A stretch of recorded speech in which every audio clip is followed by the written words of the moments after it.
आप क्या गुरुजी बेहतर सीएम थे या हेमंत? नहीं, मैं ऐसा नहीं मानता हूँ। तो क्या आपको लग रहा है कि करप्शन फ्री वो करना चाहते हैं? पहले आता है 10-20 तो पता नहीं चलता, लेकिन धीरे धीरे एक लेवल से जब ऊपर चला जाता है तो फिर पता लगने लगता है। आपके सबसे ज्यादा प्रेरणा स्रोत राजनीतिक पुरुष कौन है? आप इसमें पिछड़ रहे हैं या आपके सिद्धांत के खिलाफ हैं? क्योंकि ये तो डिनाई करते, ये तो मानते ही नहीं कि यहाँ कोई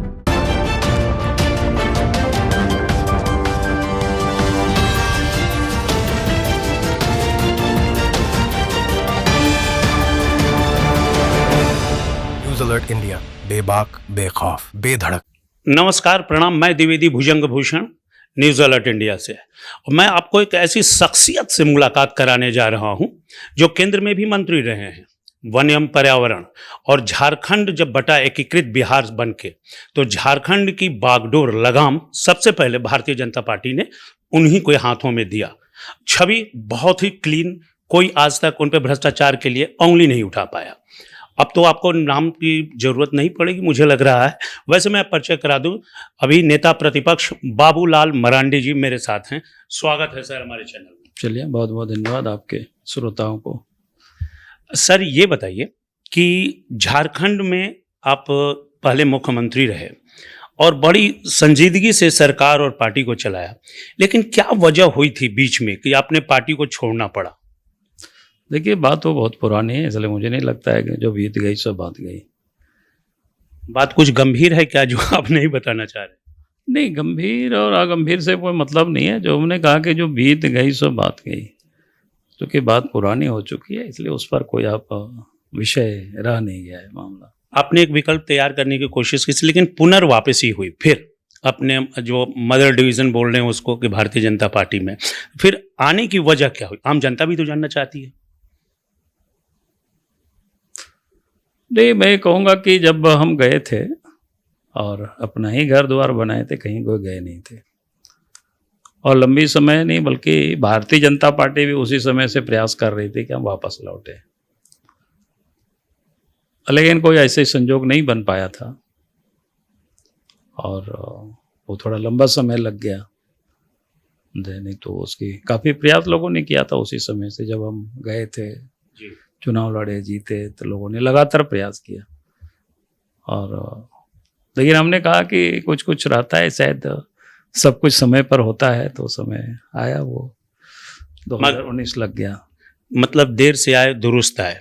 लेकिन जितने दिन बाहर भी रहे, अपना घर भी बनाए, पार्टी भी बनाए, लेकिन जो आप विधायक हमेशा आपके 7-8 जीत कर आते थे, वो परोक्ष रूप से तो भारतीय जनता पार्टी को ही सपोर्ट कर देते थे बाद में।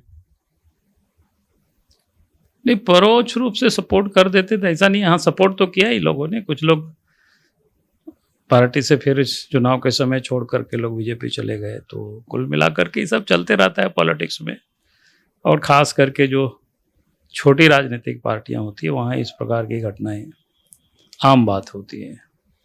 सर, झारखंड एक आदिवासी बाहुल्य क्षेत्र है और आप कई बार आदिवासी एमपी का चुनाव दुमका उमका से भी जीते हैं, केंद्र में भी मंत्री रहे हैं, लेकिन ये पिछले चुनाव में 28 सीटें हैं जहाँ तक मुझे संज्ञान में है, एसटी सीटें, उसमें सिर्फ चंपई सोरेन ही एक सीट जीत पाए। बाकी लोग क्यों हार गए? जबकि आपके यहाँ आप हैं, अर्जुन मुंडा जी हैं, मधु कोड़ा हैं, नीलकंठ सिंह मुंडा हैं, सीता सोरेन आई, चंपई भी आए, सब कुछ एकत्र किया गया, फिर भी आदिवासी सीटों पे पकड़ बाबूलाल जी की या पार्टी की क्यों नहीं हो पाई? नहीं, मैं कहूँगा कि पार्टी की पकड़ नहीं, ऐसा नहीं है। पार्टी की पकड़ तो आज भी है, लेकिन वोटों की अपनी गिनती होती है, और जब सीधा फाइट होता है तो उससे थोड़ा सा बीजेपी को नुकसान हुआ है पिछले 2 चुनावों में। अब उसकी हम लोग इस बार भरपाई करेंगे, और समय आएगा तो फिर आप देखेंगे कि पार्टी और मजबूत होगी और हम लोग जीतेंगे भी आने वाला समय में।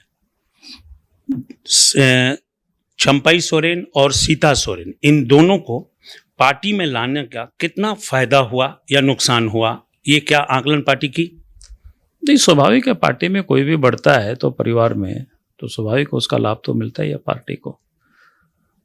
और लाभ मतलब कोई लाभ तुरंत दिखाई पड़ता है, कोई थोड़ा विलंब से दिखाई पड़ता है।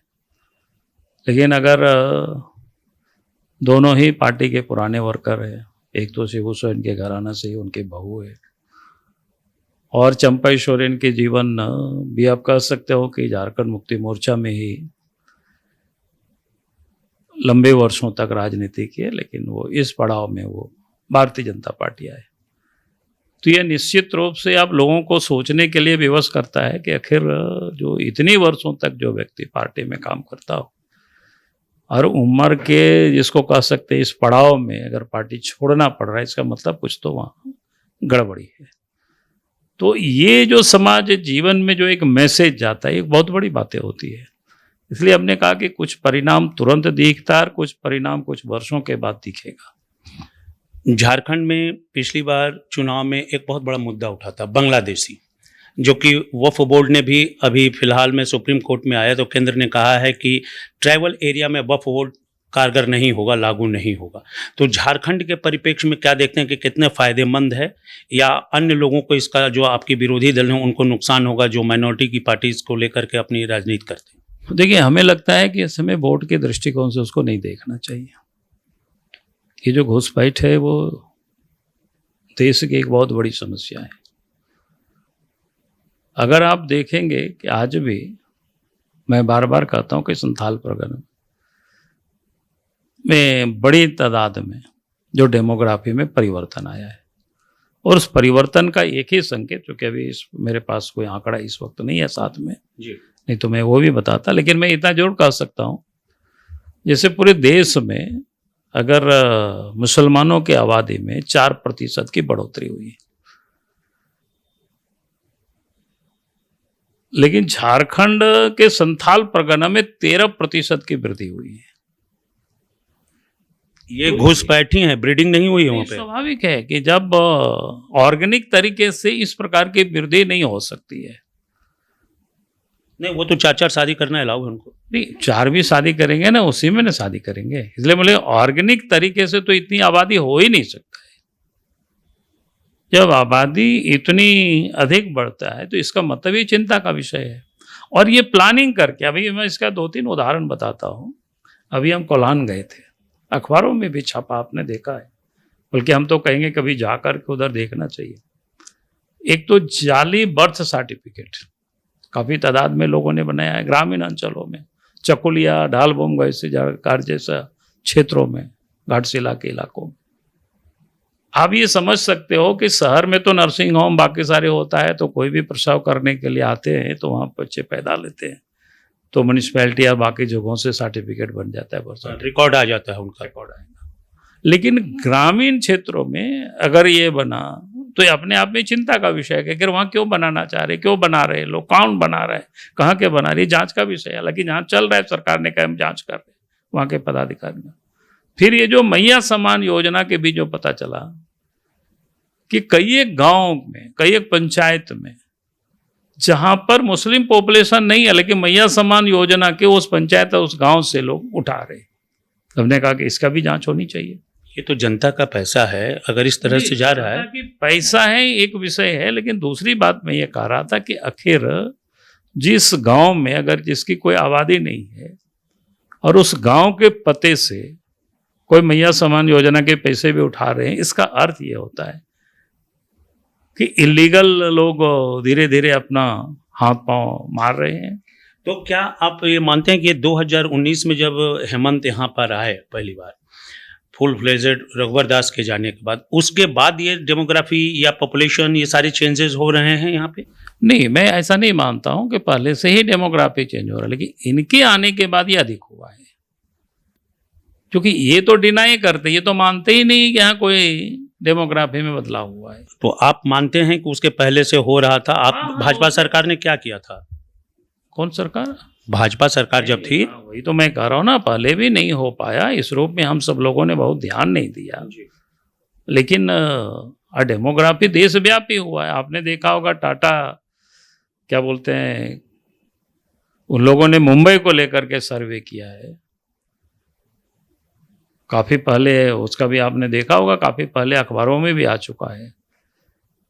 वहाँ भी तेजी से बढ़ा है और लोगों ने कहा कि वहाँ भी बांग्लादेशी घुसपैठिए बसे हैं। आप तो देख रहे होंगे कि चाहे दिल्ली हो, चाहे गुजरात, अहमदाबाद हो, सब जगह से उन लोगों को निकाला जा रहा है। अब उनको तड़ी पार किया जा रहा तो है। अब सबको आप समझ में आने लगा, जैसे कोई पहले आता है 10-20 तो पता नहीं चलता, लेकिन धीरे धीरे एक लेवल से जब ऊपर चला जाता है तो फिर पता लगने लगता है कि अरे ये कैसे हो गया। यद्यपि कि बुनियादी तौर पे ही शुरुआत में ही इस पे अंकुश लगाना चाहिए था, लेकिन सर सबसे बड़ी बात है कि एक तरफ इतने दिग्गज आदिवासी नेता हैं, ठीक है, मुझे कहने में कहीं गुरेज नहीं है कि सारे बहुत ही स्ट्रांग लीडर हैं। आप हो गए, अर्जुन मुंडा हो गए, करिया मुंडा हो गए, या फिर नीलकंठ सिंह मुंडा हो गए, और कई सरी के बहुत बड़े बड़े नेता हैं। और दूसरी तरफ अकेले हेमंत सोरेन, ये भारी पड़ जा रहा है इस मामले में चुनाव को लेकर के। ऐसा क्यों हो रहा है? देखिए, पहली बात तो मैं कहूँगा, जब क्षेत्रीय पार्टी होते हैं, या तो वो क्षेत्र के आधार पर या जाति के आधार पर पॉलिटिकल पार्टी होती है, तो फिर सस्ती लोकप्रियता को भुनाने के लिए मुद्दों को उछालती है। तो स्वाभाविक रूप से इस प्रकार के जब मुद्दे होते हैं तो हर कोई उतना लंबी राजनीति या देश में उसका क्या दुष्परिणाम होगा ये लोग समझ नहीं पाते हैं, और ये भी सिर्फ मुद्दा को उठाते हैं, लेकिन उससे अधिक कुछ करते नहीं हैं। लेकिन हेमंत सोरेन ने बड़े बड़े दिग्गजों को पकड़ के जेल में डाला, भ्रष्टाचार पर जीरो टॉलरेंस उनका दिख रहा है, तो क्या आपको लग रहा है कि करप्शन फ्री वो करना चाह रहे हैं? तो पहले कहा कि भाई, जो कि अभी चौबे जी वाला जो मामला है जी। ये तो बिल्कुल हर कोई जान रहा है। चौबे जी और बाकी लोगों के ऊपर जो शराब की घोटाला है, छत्तीसगढ़ में केस हो चुका जी। छत्तीसगढ़ की गवर्नमेंट ने सीबीआई को हैंड ओवर कर दिया केस, और सीबीआई जब जांच करेगी तो वो झारखंड तक भी वो जांच की आंच आएगी। और जब इस बात है कि उनको पता चला कि सीबीआई यहां पहुंचे नहीं, उससे पहले एसीबी में केस को डाल दो।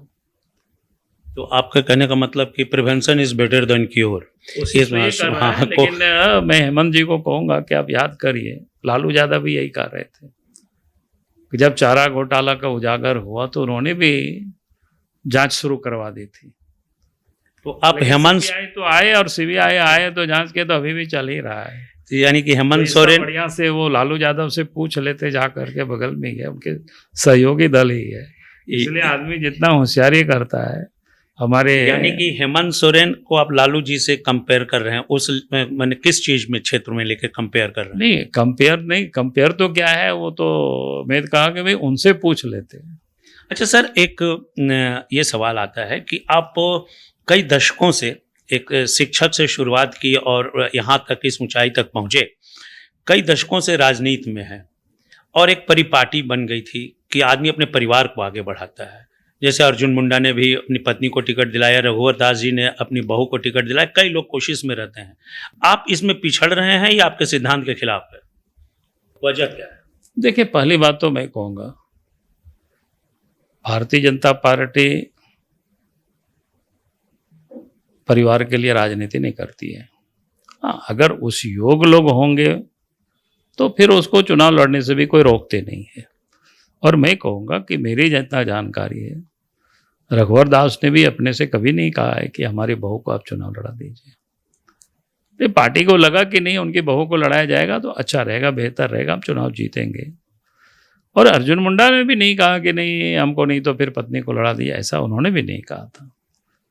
पार्टी को लगा कि नहीं चुनाव लड़ना है। तो क्या ये हम लोग माने कि बाबूलाल जी की लेगेसी में वैसा कोई परिपाटी को चलाने वाला परिवार में नहीं है जो राजनीति में अच्छी राजनीति कर सके? नहीं, मैं बार बार कहता हूं कि भाई हमारा ये विषय नहीं है पॉलिटिक्स में। पॉलिटिक्स जैसे हम लोगों को कहते हैं कोई डॉक्टर के बेटा डॉक्टर तभी बनेगा जब डॉक्टरी वो पढ़ेगा।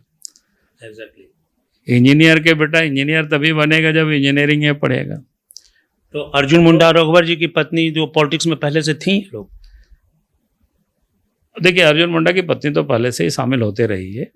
हमें कई कार्यक्रमों में हम देखे हैं कि हमारे साथ भी कई कार्यक्रमों में मंच को साझा किए। अच्छा चलिए, ये तो व्यक्तिगत बातें हो गई। अब ये बताइए कि बाबूलाल जी विधानसभा चुनाव कहीं से भी कभी आरक्षित सीट से क्यों नहीं लड़ते हैं, उसकी वजह क्या है? नहीं, वजह कुछ भी नहीं है यार। वजह क्या है, मेरा घर पड़ता है गिरिडीह, गिरिडीह में कोई आरक्षित सीट है नहीं। या तो फिर हमको संथाल परगना जाना पड़ेगा या छोटा नागपुर आना पड़ेगा, इधर दक्षिणी छोटा नागपुर। गिरिडीह जिला में कहीं कोई आरक्षित नहीं है। इस सरकार को 10 में से हमारा जो पुराना जिला है हजारीबाग जिला, वहाँ भी कोई सीट आरक्षित नहीं है। तो इस जो हेमंत सरकार है उसमें आप 10 में से कितना नंबर देंगे इनको अच्छे काम के लिए? या के ऊपर छोड़ दीजिए ना उसको। आप एक विपक्ष हैं, विपक्ष का आकलन सबसे ज्यादा आवाज आप उठाते हैं। आज तो झारखंड में जो सरकार है, जो जनता के लिए काम करना चाहिए, तो एक ही काम वो कर रहे हैं। अभी तक वो भी ठीक से नहीं किया, उसमें भी बहुत गड़बड़ कर रहे हैं। वो जो मैया योजना के पैसा दे रहे हैं, बाकी और काम तो कुछ सब। एक सराहना तो आपने की, मतलब इसमें अच्छे विपक्ष की भूमिका में भी आप हैं, अच्छे काम की सराहना करने कहा कि वही एक वो भी ठीक से नहीं कर रहे हैं, मैं इतना कहूँगा कि तो आप क्या गुरुजी बेहतर सीएम थे या हेमंत?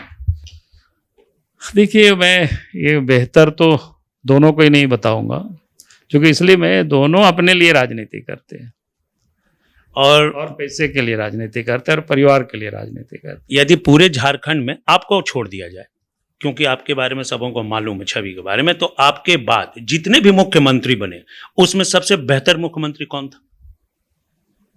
देखिए, सभी बेहतर है अपने सभी बेहतर हैं सर, तो वो भ्रष्ट वो दो कैसे हो? अपने क्षेत्र के लिए सब बेहतर हैं। क्षेत्र के लिए नहीं, राज्य के लिए, आपके दृष्टिकोण। राज्य के लिए नहीं कर रहा, अपने लिए सभी बेहतर हैं। एक अंतिम प्रश्न की आपके सबसे ज्यादा प्रेरणा स्रोत राजनीतिक पुरुष कौन है? अब इसमें से बहुत सारे लोग हैं, इसलिए किसी एक सबसे नहीं, बहुत मैं सभी को ही मानता हूँ। सभी को मतलब अब देखिए, देश आप गुरु जी को तो नहीं मानेंगे? मैं देश के नहीं गुरु जी की बात नहीं कर रहा हूँ। देश के अंदर में जो राजनीतिज्ञ है, भारतीय जनता पार्टी में या अन्य दलों में एक कोई भी जो हो नहीं, मैं आपको सबसे ज्यादा पसंद है? हमने वही तो मैंने कहा कि आज तो देश के प्रधानमंत्री है नरेंद्र मोदी जी है, उससे पहले अटल जी थे, आडवाणी जी थे, जोशी जी थे, संगठन में लोग काम कर रहे थे, गोविंदाचार्य जी थे, अश्विनी जी थे, कैलाश जी थे। सबों लोगों से हमने कहा कि ये हमने कुछ कुछ चीज़ों को हमने सीखा है सबों से, और सीखते भी रहते हैं सबों से। ये बहुत ही अच्छी बात आपने कही कि लगातार एक व्यक्ति से ऐसा नहीं है, लेकिन सब लोगों के अपने, और जिन परिस्थितियों में, जिस कालखंड में जो भी राजनीति किया, उसके लिए वो हम किसी भी समाज के क्षेत्र की बात करें बाबूलाल जी, तो आधी आबादी को हम दरकिनार नहीं कर सकते। नहीं कर सकते। तो महिला में, देश में या राज्य में वैसी कौन नेत्री है जो आपको लगती है कि बहुत आइडियल है? देखिए, हमारी पार्टी में सुषमा स्वराज जी थे, उमा भारती भी थे। किसी विपक्ष में भी नाम ले लीजिए, थोड़ा अच्छा लगेगा। नहीं, विपक्ष में तो जो मैंने कहा कि जो लोग, इंदिरा गांधी, जो परिवार और पैसे के लिए लोग राजनीति करते हैं। इंदिरा गांधी भी कुछ हद तक ठीक थी, अच्छी थी, ऐसा नहीं कोई खराब थी। लेकिन कुछ चीज़ों में हमने कहा ना कि भाई अंत में आकर के वहीं रुक जाते हैं।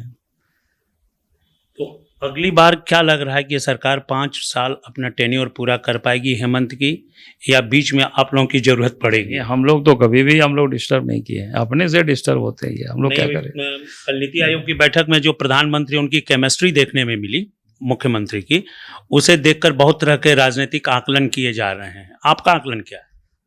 नहीं, मेरा आकलन क्या है, आपने देखा होगा कि देश के प्रधानमंत्री ने देश के सभी राज्यों के मुख्यमंत्रियों से क्या कहा?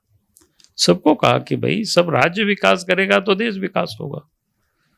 हमें 2047 तक विकसित भारत बनानी है। लोगों की जो जरूरतें हैं उसको हमें पूरा करने। उन्हें कई चीज, आखिर राज्य में मुख्यमंत्री तो यही है, तो इन्हीं को काम करना है। इन तो पैसा मांग रहे हैं 1,47 करोड़। अरे भैया, जो इनको पैसा मिलता है वो पैसा तो ठीक से करे, उसका तो उपयोग करे। पैसा की कमी कहाँ है?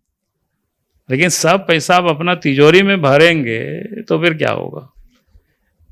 बाबूलाल जी ने जिस तरह से बेबाकी से हर प्रश्न का जवाब दिया और बड़ी शालीनता और सलीके से इन्होंने अपनी पार्टी को बचाते हुए सारा ठिकरा जो है विपक्ष पे फोड़ दिया। अमूमन राजनीति में ऐसा ही होता है, कोई अपने सर पे ठिकरा नहीं फोड़ता है। लेकिन उन्होंने एक बहुत अहम बात कही अंत में कि सरकार के पास पैसे हैं लेकिन उसके पास खर्च करने की काबिलियत नहीं है। अगर सरकार खर्च करना चाहे तो केंद्र और प्रधानमंत्री और साथ में खुद भी ये बहुत ही ज़्यादा सहयोग करेंगे। धन्यवाद।